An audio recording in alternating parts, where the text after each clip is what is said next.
नमस्कार दोस्तों, welcome back to my YouTube channel. और आज हम चर्चा करने जा रहे हैं यूरोडायनेमिक टेस्ट के बारे में। यूरोडायनेमिक टेस्ट क्या होता है, इसको कब किया जाता है, इसको करने में क्या सावधानी बरतनी चाहिए और रिजल्ट्स में क्या क्या आ सकता है, और टेस्ट करने के बाद क्या क्या हमें कॉम्प्लिकेशंस हो सकते हैं। तो इन सब के बारे में आज हम चर्चा करेंगे। बने रहिए हमारे साथ। और अगर आपने अभी तक इस चैनल को सब्सक्राइब नहीं करा है तो जरूर करिए। अगर ये वीडियो आपको अच्छा लगता है तो आप अपने दोस्तों को भी शेयर कर सकते हैं जिनको इस तरह की समस्या हो।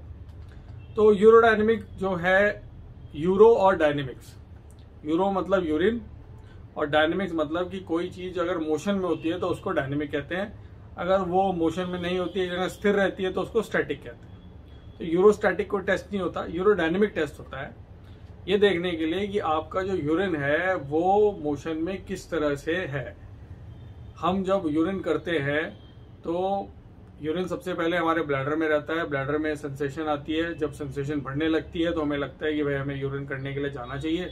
और फिर हम जो है यूरिन नॉर्मली जो है हमारा यूरिन का रास्ता है उससे यूरिन बाहर आने लगता है। तो ये एक तरह से मिक्सचुरेशन साइकिल है और ये साइकिल कनेक्ट होती है ब्रेन से। तो यूरोडायनेमिक्स में तो ये हमने बात की यूरोडायनेमिक्स की। यूरोडायनेमिक्स करने के क्या क्या इंडिकेशन होते हैं। यूरोडायनेमिक टेस्ट यूजुअली जो है बच्चों में किया जाता है अगर उसको यूरिन करने में दिक्कत हो रही है, स्पेशली अगर कुछ बच्चे हैं जिनको कि न्यूरोलॉजिकल प्रॉब्लम हो सकती है, कुछ लोगों को बचपने में पोस्टीरियर यूरेथ्रल वॉल्व हो सकता है, ब्लैडर वीक हो सकता है। तो ऐसे केसेस में ये देखना है कि हमें परेशानी किस जगह पे है, उसके लिए यूरोडायनेमिक टेस्ट किया जाता है। तो जैसा कि हमने इस चलचित्र में देख रहे हैं, यूरिन करने के लिए तीन चीजें हैं। एक तो आपका भाई यूरिन पैसेज ठीक होना चाहिए, यूरेथ्रा। दूसरा आपका कोई प्रोस्टेट या हाई ब्लैडर नेक तो नहीं है।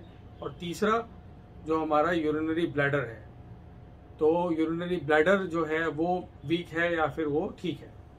तो ये इन चीजों को बताने के लिए स्ट्रक्चर यूरेथ्रा यूजुअली हम आरजीयू के माध्यम से और यूरोफ्लो के माध्यम से देखते हैं।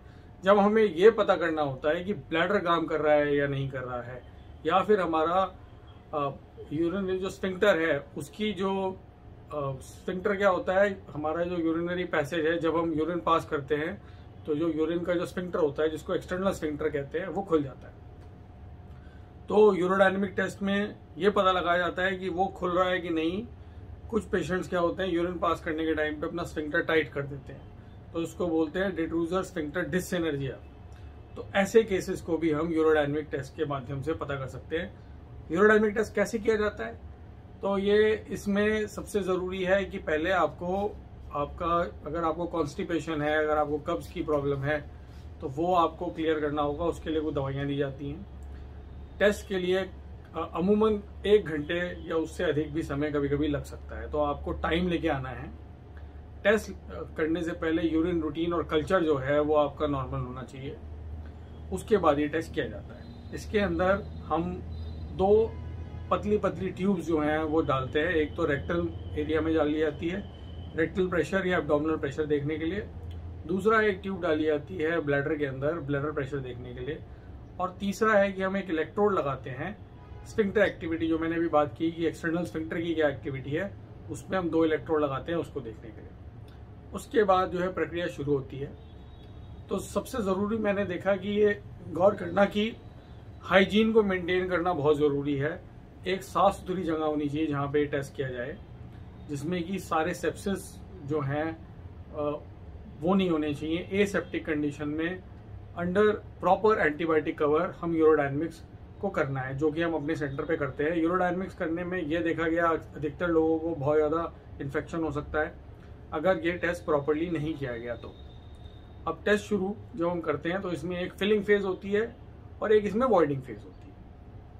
फिलिंग फेज के अंदर हम ब्लैडर को फिल करते हैं और ब्लैडर को फिल करना भी एक स्लो रेट पे फिल किया जाता है, जैसा कि नॉर्मल प्रेशर है कि भाई आपको यूरिन इकट्ठा हो रहा है धीरे धीरे।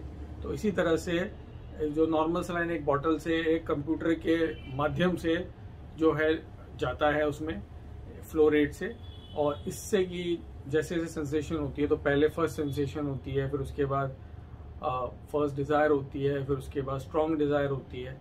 बीच बीच में हम पेशेंट का ध्यान भी भटकाते हैं ताकि वो ये ना सोचे कि भाई यूरिन का टेस्ट हो रहा है, वो बहुत ज़रूरी है ताकि इसमें आर्टिफैक्ट्स ना आए। तो सबसे इंपॉर्टेंट है privacy of the patient, clean area, a good machine and dedicated staff जो कि यूरोडायनेमिक्स कर रहा हो उस समय, तब ये रिपोर्ट्स अच्छी आती हैं।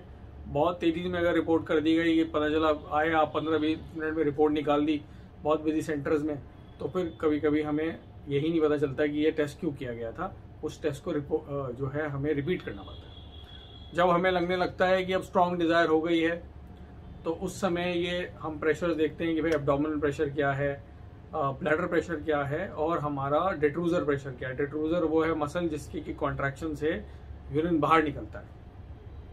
तो उससे हम ये फिर उसके बाद यूरिन करने के जब स्ट्रॉन्ग डिजायर हो जाती है, बिल्कुल यूरिन नहीं निकलने के अब नहीं रोक सकते हैं, तो फिर हम कमांड देते हैं पेशेंट को कि भाई अब आप यूरिन पास करिए। उसमें एक स्पेशल चेयर होती है जिसपे कि पेशेंट बैठा होता है, जिसमें वो यूरिन पास करता है, और फिर उसका जो है वॉइडिंग फेज जो है रिकॉर्ड हो जाता है। इसमें अगर आपका डेट्रूजर प्रेशर नहीं बढ़ रहा है तो ये संकेत है कि आपका ब्लैडर वीक हो रहा है। कुछ लोग जो होते हैं वो एब्डोमिनल प्रेशर लगा के यूरिन पास करते हैं, स्पेशली जो कॉन्स्टिपेटेड होते हैं, तो उससे वो पता चल जाता है। इसके बाद तीसरा ये है कि अगर आपका स्फिंक्टर जो है बहुत ज़्यादा टाइट हो रहा है, जब रिलैक्स होना चाहिए उस समय वो टाइट हो रहा है, तो डिफ्यूजर स्फिंक्टर डिसएनर्जिया की प्रॉब्लम है उस पेशेंट में। तो ये सारी चीज़ें जो हैं पता लग पाती हैं जब हम ये टेस्ट करते हैं। ये टेस्ट हर पेशेंट में नहीं किया जाता, ज़्यादातर इसके इंडिकेशन बड़े कम होते हैं। जब हमें लगता है कि अल्ट्रासाउंड कर लिया, यूरिन फ्लो टेस्ट कर लिया, दवाइयाँ दे दी, इसके बावजूद भी बात नहीं बन रही है, कहीं ब्लैडर वीक तो नहीं है, कोई ये फंक्शनल वॉइडिंग की प्रॉब्लम तो नहीं है, तो ऐसे केसेस के अंदर ये यूरोडायनेमिक टेस्ट किया जाता है। यूरोडायनेमिक टेस्ट करने के बाद क्या इंपॉर्टेंट है, आपको यूरिन देखिए थोड़ा सा यूरिन में हल्की सी जलन हो सकती है, आपको यूरिन लीकेज हो सकती है, बेड वेटिंग हो सकती है। अगर बच्चों में ये टेस्ट किया गया तो वो नॉर्मल है।